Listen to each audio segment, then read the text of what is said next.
Tout d'abord, bonjour à toutes et à tous. Merci d'être venus. Donc, je remplace au pied levé la personne qui devait venir. Et c'est un vrai plaisir. J'avais déjà intervenu au sein de l'association Renaissance il y a déjà plusieurs mois où je vous avais parlé de géobiologie, donc, qui était l'étude de l'habitat sain. Donc, en quelque sorte, c'est ma deuxième casquette. Là, je vais vous parler de ce qui me tient vraiment à cœur. Donc, je vais vous expliquer, enfin, tenter de vous expliquer, tant soit peu, en quoi consiste cet univers un petit peu étrange et mystérieux des guérisseurs, des magnétiseurs. Voilà. Je me suis rendu compte que beaucoup de gens avaient tendance parfois à un petit peu tout confondre.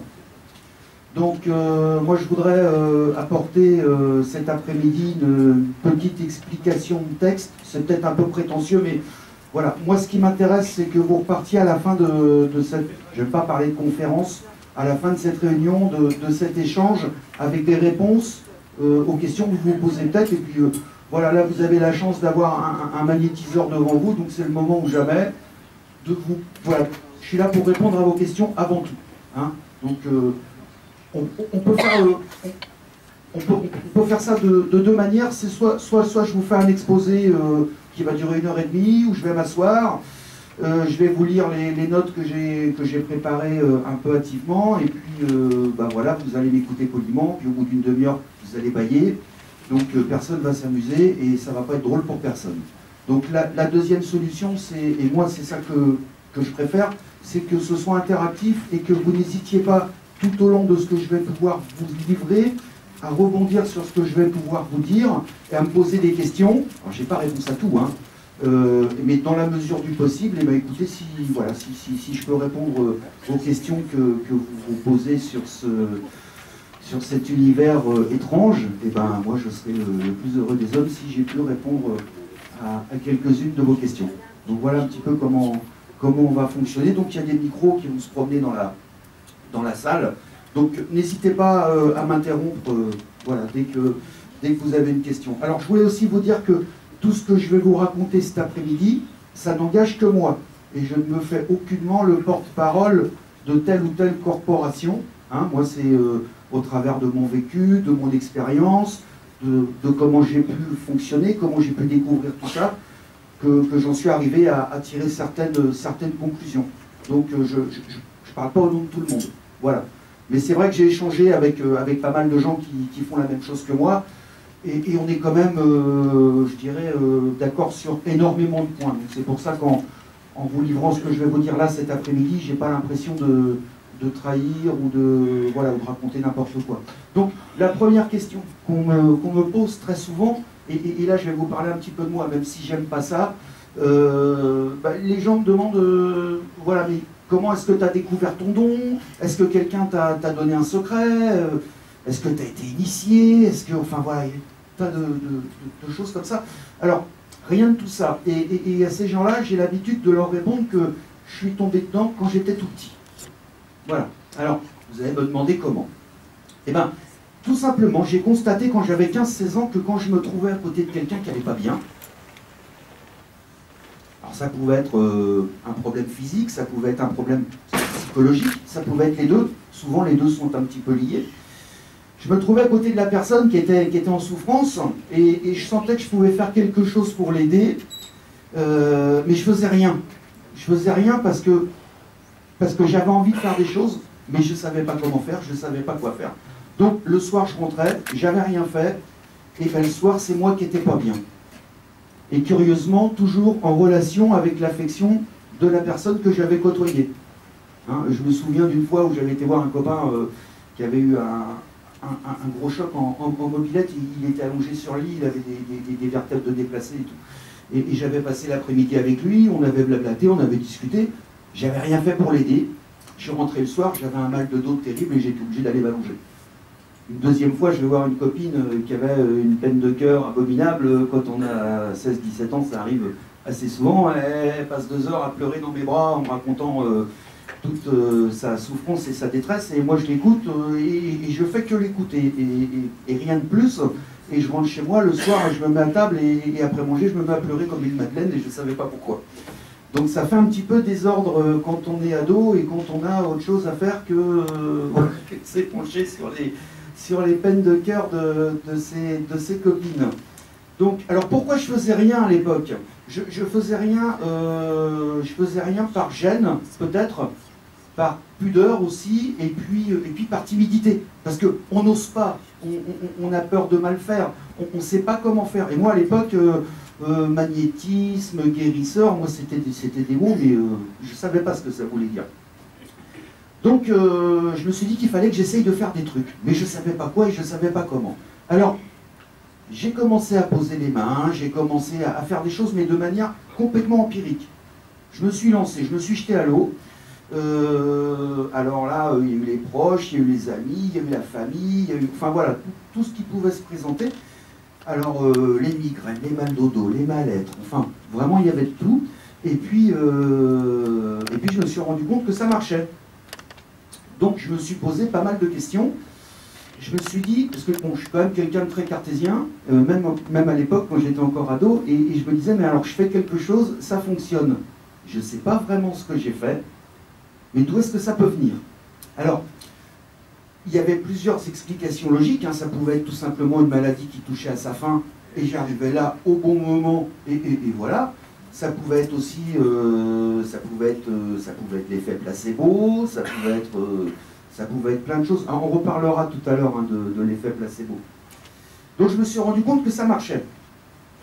Là, ça a commencé à me poser pas mal de questions. Je me suis dit, il y a un truc, mais je ne sais pas, voilà, je ne comprends rien, il faut que j'arrive à dégrossir tout ça. Alors, ce besoin de faire, insidieusement, il s'est transformé en passion. Quand je parle de besoin de faire, c'était vraiment un besoin. C'est-à-dire que si je restais pendant plusieurs jours sans soigner quelqu'un, je ne parle pas de guérir, je parle de soigner.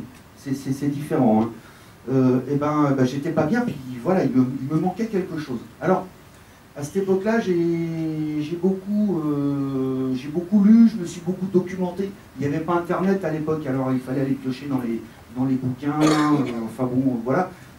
Alors, j'ai trop lu un moment parce que je me suis noyé dans une tonne de pseudo-théories, enfin tout le monde y allait de son explication, et voilà.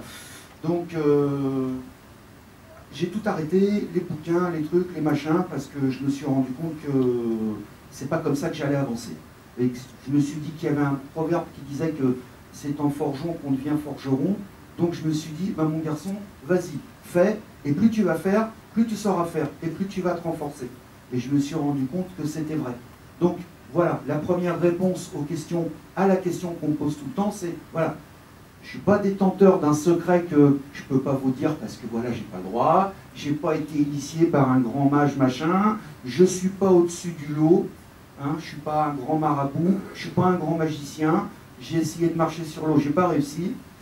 Donc voilà, il faut vraiment démystifier les choses. Donc, bon, mes doutes commencent à tomber, je prends confiance, je mets en place mes propres protocoles, et puis comme je vous le disais, ben, plus on pratique, plus on prend confiance, et plus on se renforce. Voilà. Alors ça, bon, c'est entre mes 16 ans et mes 20 ans, hein, c'est les 4 premières années un petit peu décisives. Alors, tout ça c'est très bien, mais ça bouffe pas mal d'énergie. Alors je suis passé par des périodes de découragement où j'avais plus envie, où je doutais, où je butais sur des cas, parce que le 100% ça n'existe pas. Donc c'était des périodes de découragement terribles, où j'avais vraiment envie de tout arrêter, puis de, entre guillemets, de vivre un petit peu comme tout le monde, hein, c'est-à-dire penser à m'amuser le week-end, etc. etc. Donc, je le faisais quand même, je vous rassure. Mais j'avais l'impression d'être un petit peu quand même, un petit peu un extraterrestre. Et à part quelques amis proches avec qui je pouvais vraiment discuter de ça, je me suis rendu compte que je m'isolais un petit peu, et voilà, c'était pas vraiment facile à vivre. Et à chaque fois que j'ai eu ces périodes de découragement, à chaque fois la vie a mis sur mon chemin, par hasard, des personnes qui ont su répondre à mes questions, qui ont su lever mes doutes, qui m'ont fait comprendre que j'avais pas le droit d'arrêter. Ça m'a permis de rencontrer des gens exceptionnels, des grands dans ce domaine, à l'âge de mes 16-20 ans. et encore après. Hein, et confidence pour confidence, je sais désormais que le hasard n'existe pas. Et que si vous êtes là cet après-midi, c'est pas par hasard non plus. C'est pas parce qu'il pleut dehors et qu'on a envie de se mettre au chaud. Il n'y a pas que ça. Donc voilà, ça c'était très rapide pour vous parler un petit peu de moi, vous expliquer un petit peu comment j'ai commencé à mettre le pied à l'étrier. Donc je voudrais vous parler assez rapidement des différents groupes de guérisseurs. Je me suis rendu compte que les gens mettaient un petit peu dans le même sac tous les gens voilà, qui avaient une relation d'aide à la personne. Mais on ne va pas voir un guérisseur comme on va voir un médium, comme on va voir un voyant, comme on va voir... voilà. Et dans le groupe des soignants, il y a encore plusieurs catégories de personnes. Hein. Donc je me suis attaché à faire un petit état des lieux. Donc la première grande catégorie de personnes qui soignent, ce sont les penseurs de secrets. Je ne sais pas si vous connaissez les penseurs de secrets. Hein, ce sont des gens qui ont un don, un secret, dont ils sont détenteurs et qu'on leur a transmis. Donc on connaît tous peut-être quelqu'un qui passe le feu, ou voilà, qui sème les verrues, enfin on en a tous à côté de chez nous. Alors il faut voir qu'à l'époque, ces gens-là avaient ils avaient une importance dans le paysage social, parce que quand on était agriculteur, quand on n'avait pas déjà d'argent pour aller voir le médecin, et puis il fallait que ça aille vite. On ne pouvait pas rester pendant 10 jours au lit parce qu'on avait un lumbago, parce qu'il fallait aller traire les bêtes, parce qu'il y avait les moissons, les trucs, les machins. Donc ces gens-là avaient vraiment un rôle très très important. Et encore aujourd'hui, hein, moi je connais des gens, tiens, ma petite a des vers, on a été voir un conjureur, mon mari s'est brûlé, j'ai appelé une copine qui passe le feu. Alors, moi je trouve ça plutôt très chouette. Et donc ces gens-là, qui sont détenteurs hein, d'un secret qu'on leur a transmis, ce secret il tient en 3 choses. Voilà. Donc la première chose, c'est le geste. Voilà. Alors souvent la gestuelle de ces gens-là, c'est des signes de croix, des ronds qu'on va tracer sur l'affection, enfin bon, une espèce d'alchimie. Il y a la parole. Donc la parole, ça c'est la deuxième partie du secret. Donc, qui a été transmise. Alors souvent, c'est des vieilles prières alambiquées, c'est un mélange dans le coin ici de breton, enfin bon, voilà. Et puis on fait ça un petit peu à sa sauce. Et puis il y a la troisième partie du secret, en fin de compte. Et celle-là, eh ben, vous la trouverez pas dans les bouquins, autrement ce serait trop facile. Tout le monde pourrait passer le feu, tout le monde pourrait s'occuper des verrues. Et ben la troisième partie de ce secret, c'est l'intention qu'on va y mettre. Voilà. Et à mon avis, quand on vous transmet un secret, c'est la partie la plus importante du secret. Quelqu'un ici a peut-être un secret? Et ben voilà. Donc ça c'est quelque chose qu'on vous a transmis? Du tout? Non? Vous avez découvert toute seule? D'accord. Vous avez aussi quelque chose qu'on vous a transmis par contre? D'accord. Vous pouvez nous expliquer? Attendez, on va vous passer le micro.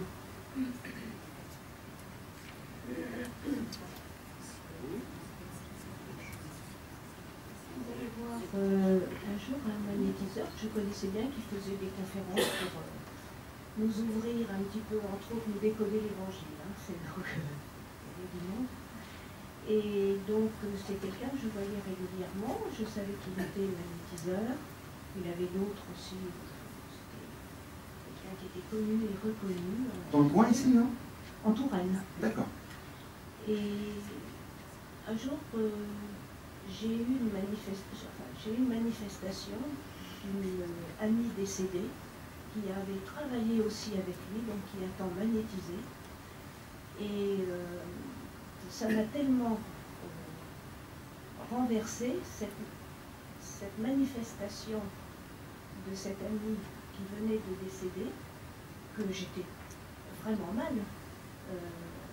Et on m'a dit, il faut que tu ailles voir cette personne-là, qui en plus la connaît, mais qui va t'aider, parce que j'étais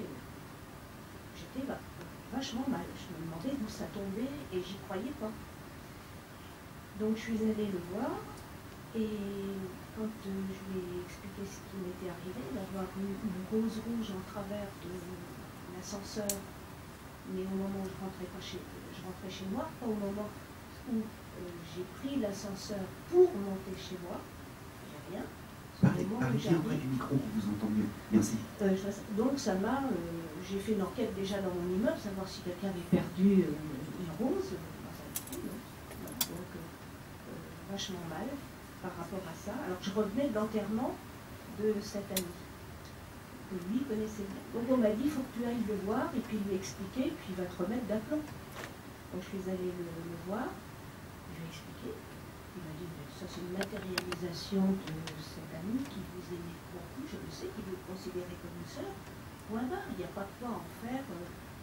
Et il a ouvert une petite dans l'armoire qu'il y avait derrière lui, il m'a montré une rose séchée, il m'a dit voilà ce que j'ai eu quand ma mère est décédée. Et comme ça, qui se trouve une fleur comme ça, qui descend, c'est pas doux, hein.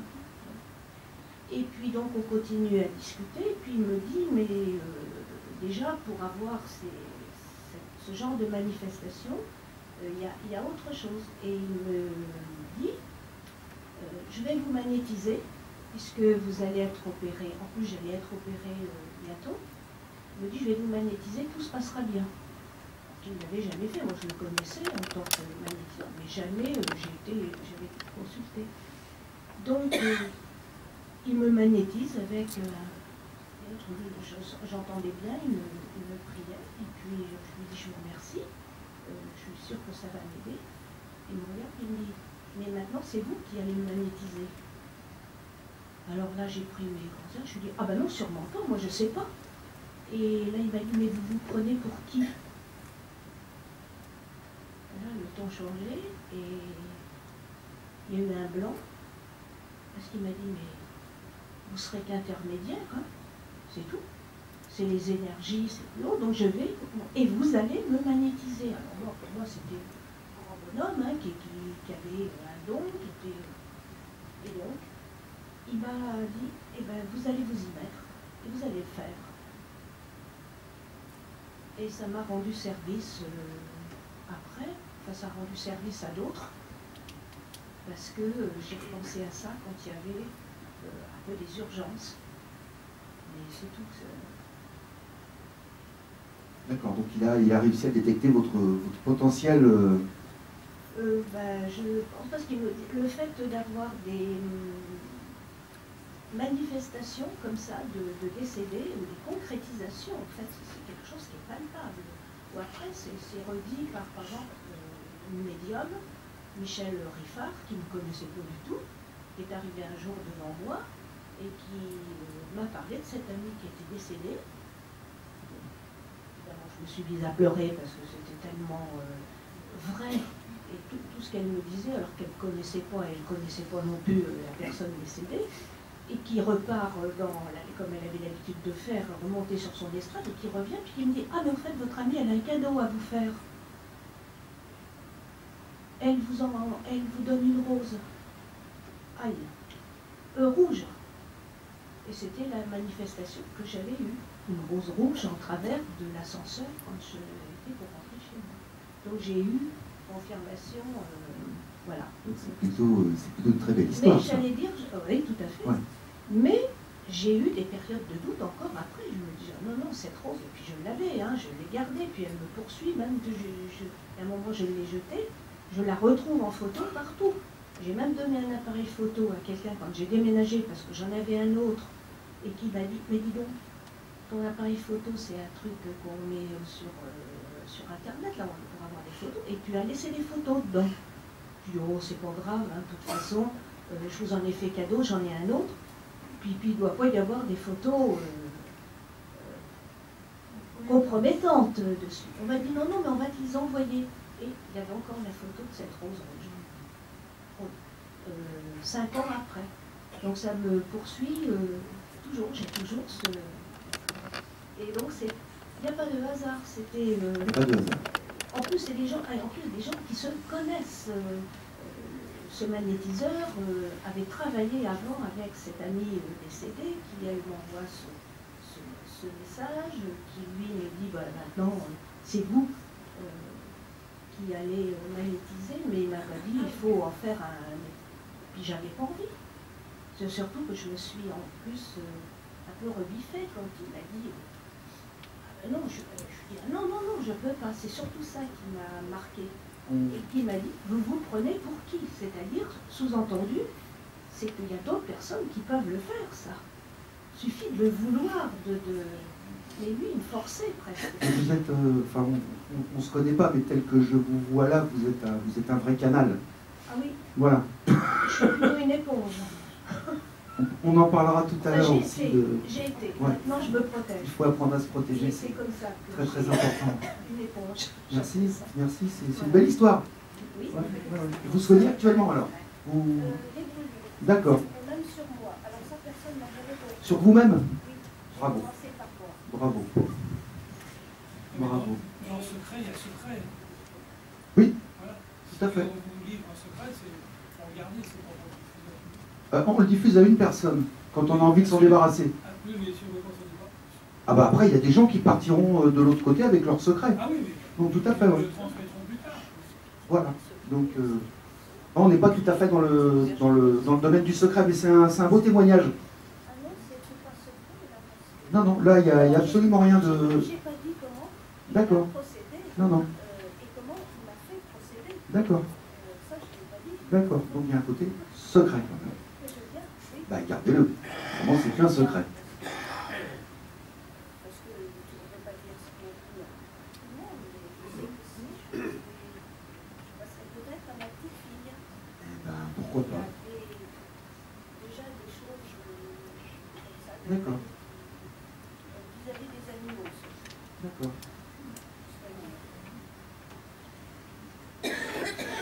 Et il y a une deuxième partie, merci pour votre témoignage, deuxième catégorie enfin, de gens qui soignent, qu'on appelle les rebouteux. Je crois que tout le monde connaît un peu c'est les gens qui vous remettent les entorses, les tours de rein, les trucs. Voilà, moi je les appelle un peu les ostéos des temps anciens, quoi. C'est un savoir complètement empirique. Moi je suis admiratif parce qu'on marche sur des œufs là. Hein. On joue quand même avec l'humain. Moi je sais que moi je manipule pas, sauf les gens que je connais très bien. Et en leur disant attention, on va pas me faire un procès après quoi. Et ils ont une science, voilà. Et donc soit qu'on leur a transmis, soit qu'ils ont appris eux-mêmes. Hein, voilà, c'est des gens qui avaient leur importance également, peut-être un petit peu moins au jour d'aujourd'hui. Moi je parle dans nos pays, hein, dans des pays qui sont peut-être un petit peu en retard par rapport à nous sur le plan de l'évolution. Ils ont encore leur rôle à jouer à part entière, mais c'est pareil, je reprends l'ouvrier au début du 19e siècle ou le paysan qui se faisait un tour de rein. Il n'avait pas le droit d'aller consulter des rhumatologues et d'aller faire des radios et des scanners et de rester 10 jours au lit en prenant des anti-inflammatoires. Il fallait qu'il aille bosser le lendemain. Il n'y avait pas de problème.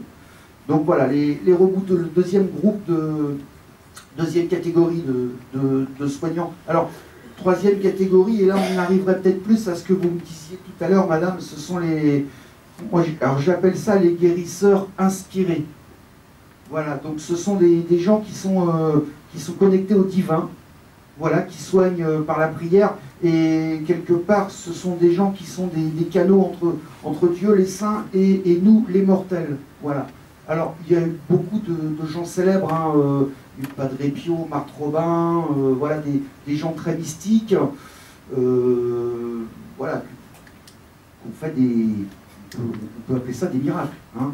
Donc des guérisseurs inspirés. Donc, dans cette partie, dans cette catégorie, moi j'ai souvent envie moi même si c'est peut-être un petit peu trop facile, j'ai envie de mettre les chamans. Vous savez, les chamans, c'est des gens qui sont un peu des traits d'union là entre nos deux mondes.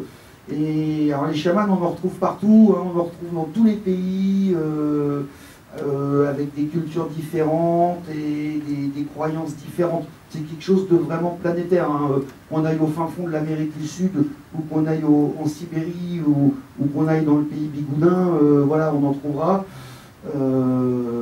Voilà, donc les chamans, très important. Par contre, je voulais juste faire, alors je vais peut-être faire hurler certaines personnes, mais c'est vrai que le mot chaman, maintenant c'est à la mode. Tout le monde se dit un peu chaman. je suis chaman. Ou voilà, tout le monde est chaman. Moi, je ne suis pas tout à fait d'accord avec ça. Voilà. J'ai eu l'occasion d'échanger avec un bon ami qui est passionné de culture amérindienne. Son arrière-grand-mère était Sioux. Il va aux États-Unis dans les tribus tous les ans, etc. Et il soigne également, lui, mais de manière très simple. Et il m'a dit, je ne suis absolument pas chaman. Et un chaman, j'en ai rencontré un une seule fois dans ma vie, quoi. Et quand on devient chaman, ça veut dire qu'on est prêt à passer de l'autre côté parce qu'on a fait le tour de ce qu'il y avait à faire en ce bas monde et qu'il faut aller de l'autre côté. Voilà. Donc c'est... Tout le monde n'est pas forcément d'accord avec ça. Mais il y a des choses, des fois, qui me font un petit peu hurler parce que le terme chamanisme, à mon avis, est un petit peu galvaudé maintenant au jour d'aujourd'hui. Voilà. Donc je pense que tout le monde n'est pas chaman.